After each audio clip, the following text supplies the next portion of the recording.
you hate the thought of working past 55 or 60? Do you hate not being able to live the life you deserve today? Do you hate not knowing what your financial future looks like? It's time to stop doing what you hate. Here's your host, Mr. Harold Green. Aloha, everybody. This is Harold Green of Bright Tree Financial, and it is time to stop doing what you hate. How is everybody doing today? Well, I'm doing really well. Today's a great day. This was a great week. I started allowing clients to meet face-to-face in the office this week, and it's just been really incredible reconnecting with my clients, getting back in touch and hearing how they're dealing with this whole coronavirus. And so people have been sharing a lot of unique stories with me. And so it's been really good getting caught up with them. Today's show title is How the Rich Get Richer. Okay? How the rich get richer. And most of the people who are listening to my show are by no means rich, but they are in the middle class. And so, if I could have a subtitle, it would be How the Better Gets Better. Okay? Or How the Good Gets Gooder, if there is such a thing. And I've been working with clients in the middle class for many years. I do have some wealthy clients that, they kind of inherited their wealth. But a lot of people who are successful have some of the same mentalities and they have some of the same habits that they formed over the years. And today, I want to talk to you about where most people get stuck. But more important than that, I want to just kind of give you some of the key things that the wealthy people do and how it has tremendously served them well over the years. You guys ready to get into this? All right. 1, 2, 3, let's get it.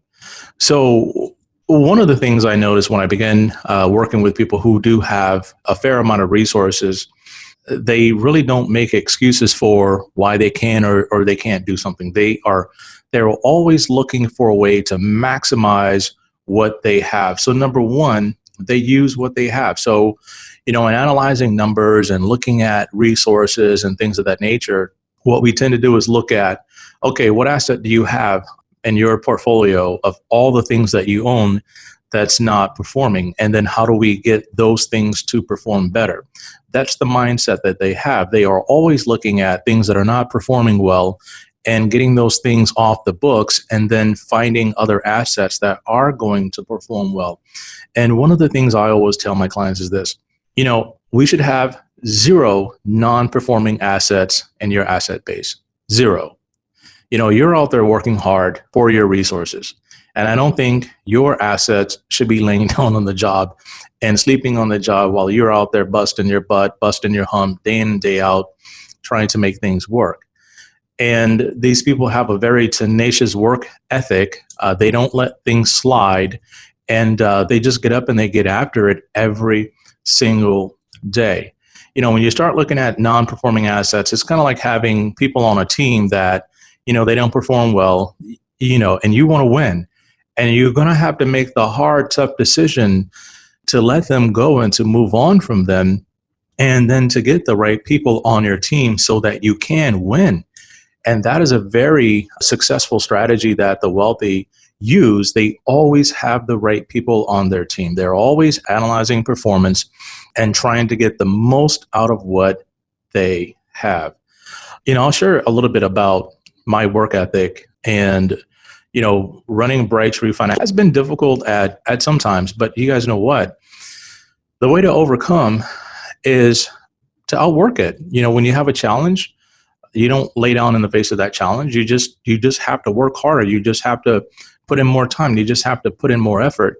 And case in point, I was having a meeting with some clients earlier in the week, and they were, looking at the performance and things of that nature. And the client, we were managing assets in their 401k. And in case you guys didn't know, some 401ks have what's called a brokerage link. And, what they'll do is they'll allow you to move some of your 401k over into the brokerage link. So a lot of times there's a lot of mutual funds in there, and you can sell out of those mutual funds and start to buy individual stocks inside the brokerage link. And a lot of people don't do that because the common excuse I hear is, I don't know what to buy. I don't know what to buy or when to sell it. So I just leave it in the mutual funds and I just let the mutual funds do their thing. Well, we'll talk a little bit later on in another show about how those mutual funds, how they work, how they're set up, what the fees on them are, and how they are, I tell you, one of the worst things I've ever seen in my entire life. I've seen a lot of bad stuff, but how these mutual funds have performed throughout this coronavirus has been abysmal, to say the least. And so back to this client, I'll just call him Jerry, and that's a fake name, but I'll just call him Jerry. So, Jerry and I were talking, and Jerry said, okay, so how much should I move over from the brokerage link? And this was probably maybe about a year ago. I think we're coming up on a year, if not less, maybe 8 months or so. And I said, you should move all of it. And Jerry said, all of it? I said, yeah, move all of it. And Jerry said, I don't know. I'm just not comfortable with that.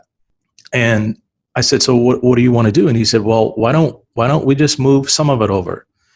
I think it was about $1 million or whatever sitting in there. And so maybe less than that. What is it? Maybe about 700, 800,000 at the time. And so I think we moved over maybe about 3 or 4, whatever it was. And the next thing you know, I got this thing performing so well that his entire balance is about $1.1 million now. And, I did move a little bit more over throughout the process, but not too much because they were uncomfortable with that. So when we did our review, Jerry looked at the performance, and I think it's up like 30% or something like that, even through coronavirus, even through, the dips of last year, even through all of that, this portfolio that I built for him is performing extremely well. He looked at me and he said, why didn't we move more? Why didn't we just move the whole thing? And I said, Jerry, it's because you were uncomfortable and you were scared to do that because you felt that the mutual funds were safer. And one of the things Jerry didn't realize was that he was investing in the stock market anyway. Some of the same stocks that we're holding over on the brokerage link that they hold in the mutual funds. The problem is the mutual fund is too watered down and they don't rotate out those stocks that often because they have the strategy that they want to use and that they are tied to in that mutual fund. And so I went on to tell Jerry, I said, Jerry, I work almost 7 days a week. You know that, right? And Jerry said, yeah, we know you probably work 7 days a week, 9 hours, 10 hours a day, but it's not 9 or 10 hours a day. Some days are very long for me. Some days are not long. But I try to make an effort to study something in my field every single day. I try to learn something about my portfolios. I try to learn something about the market every single day. And I'm up usually early in the morning studying, researching, doing my due diligence. And my attitude is I just have to outwork everybody else. I'm a small company, by the way, but I think I use that to my advantage because anytime I want to change something out of my portfolios, I don't have to call someone up and say, hey, run 30 different analyses on 20 different stocks. I can do that on my own and I can do it relatively quickly. And so it allows me to make moves much faster than, say, someone owning a mutual fund or someone that has a team of 30 different people having to, run through a lot of different scenarios before they even make a move. And so one of the things that Jerry could have did from the very beginning was utilized what he had better. But what held him back was the thought process that he was using and the fact that he also probably talked to a lot of his coworkers because I've heard some of those things that they say, and they all kind of tend to run together. And that's going to lead me into the next thing I want to say is the wealthy, they avoid the herd mentality. And they take advantage of what they have, but then they also avoid the herd mentality. They're not watching TV and doing what everybody else is doing. They're not, going to parties, trying to get tips on stuff. They're usually doing this on their own, or they have the right team of people that are doing it for them, but they aren't doing the same thing that everybody else is doing. And so if you're sitting out there and you're in a spot where, you can't figure out how to pay for college, or you can't figure out if your goal is to pay the house off, how to get that done faster. If, you're trying to grow your portfolio and you just can't figure that part out, or the people you're working with, they're not doing it. And if you're out there trying to figure out how to get more into your retirement and you just haven't been able to do that, do me a favor, go to my website, retire now, retirewild.com, and check out the Rapid Retire section of the website, and then download the Game Changer form and just give me a call, 808-521-4401, so that I can have a serious conversation with you. And then maybe, I can work with you and coach you into doing some of the things that the successful people have been able to do. But avoiding the herd mentality, it's hard to do because of peer pressure, cultural gravity, things of that nature that constantly pull people down. Okay.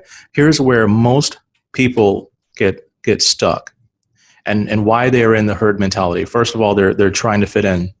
And then they say, I'll say, okay, why are you doing what you're doing right now? And they say, well, I'm not very good with numbers, and so I don't know what I'm looking at. And so I rather just leave it up to the professionals and the pros and just kind of, let them handle things. And then I just check in here and there. And here's the deal. This is your retirement. This is your life. Okay. And if you're just leaving it up to people and not checking in and figuring out what they're doing, then, you're putting yourself at risk by not doing everything that you could do. Another excuse I hear is I don't have time. I'm super busy and so on and so forth. Well, this does not take a lot of time. Okay. Once you set it, you can forget it in the most part. But if you're working with the right professional, they're going to keep you in the loop. They're going to keep you queued up. All right. If you're working for somebody who just said, give me all your assets and then I'll call you every 3 or 4 months or every 6 months or whatever and see how you're doing, or you don't hear from them at all except for an email once a year and you don't check in, then it's time to change that up. Okay. Another excuse I hear from people is, well, what I heard sounds good and it was presented, it sounds good, so I signed up for it, and then I'm just kind of letting it, do its thing, and they're not checking in. The thing wealthy people do, or the successful do, they do trust, but they also verify, right? They're looking at comparison, they're looking at contrast, and they're looking at all these different things. And again, they are trying to maximize their efficiency in their asset base. Another thing I see when people come in and, they're not able to get it done, I want to know who they've been talking to. I want to know why they're doing what they're doing, because to me, in the back of my mind, if you say I want X, Y, Z, but you're doing A, B, C, I know it's not going to help you get there, but you're stuck. And you're probably stuck in a couple of different things. And one of the most painful things I've seen people stuck in is a relationship with a planner that they've known for a long time. It's hard, but in some cases, even if you've known them for a long time, you have to understand something. If they are not performing and you are not getting the results that you need to get, don't be afraid to sit down with them and have a conversation and say, I know we've known each other for a long time, but I'm just not happy with my performance. It's not going the way I need it to go, and I'm going to have to part ways. But here's something that's important. If you have neglected things on your end, it could end up that way. But if you had conversations throughout the years with them and you've given them multiple opportunities and they still haven't gotten the job done, you're going to have to part ways. And it's hard if they are a relative, because you want to help your relative, you want to help your brother, you want to help your sister, and you want to help them. But here's the thing. If you're letting them manage your assets just because you can help them or it helps them, then you might want to look at doing something differently. Okay, here's a case in point. So I had a family come in years ago, and this is it happens quite a bit, more times than we think. So they came in and, they had a high schooler and they were looking at trying to figure out, okay, how do we get this kid through college and then, finish through high school, and how do we get him into college and pay for college and different things of that nature. And so I began to share with them my plan. And so, they revealed to me that they were working with another advisor. And I said, well, how long have you known them? And they said, forever. And so it turned out that it was a sibling. And I said, well, you're going to have to talk to your sibling. And the spouse said, I won't have any problem with that. You know why? Because your system is great. And I've been working with my sibling for all these years. They're not paying my kids' college tuition. They're not going to fund my retirement. They're not going to do any of that. I just had my assets with them because I know them. They're my sibling and they were helping me out. And they said something interesting. They said, my brother's not going to have a problem with this because they're just not, because we have a really great relationship. And that was one of the shocking times I've heard that, because other times people would refuse to change up that relationship and hire a new planner out of fear of causing bad blood in the family and things of that nature. But You got to understand, you got to have a conversation with these siblings. You got to have an understanding or a conversation with these friends. The last time it happened, it was a friend of the family that, they went to the same church and things of that nature, and I said, not to be mean, I said, but look, you've known them for how many years? 10, 15, 20 years. Okay. And you're friends, right? Yep. Well, have you guys ever talked about college? And they said, no. And I said, well, if I was your friend, I would definitely be talking to you about college. I would definitely be talking to you about the market. I would definitely be talking to you about your performance. And I would definitely be talking to you about how woefully unprepared you are. I said, so if that person is really your friend, then why are you guys not having this conversation? And what they told me was surprising. They said, they probably know we have these issues, but they were just afraid to bring it up and to make us feel bad about our position. I said, well, how does that help you? I said, I want you to do me a favor. You're not going to come on board right now. You're going to go talk with your friend and you're going to tell them, okay, and you're going to have a heart-to-heart conversation with them and you're going to see what's what. And then if they can't figure out what to do for you, you're going to give me a call back and then we're going to sign up. I can't tell you guys how many times that has actually happened because the people were in a tough spot and they were open-minded and they were looking for every single thing they could do in order to get them out of that jam.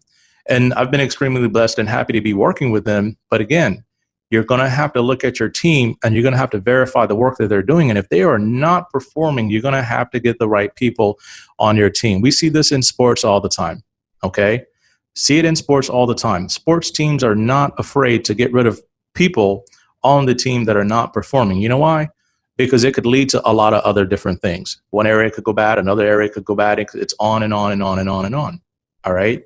So we talked about the wealthy, how they have a very phenomenal work ethic. They're always working. They're always outrunning everything. They're always just really trying to stay ahead and maximize and use what they have.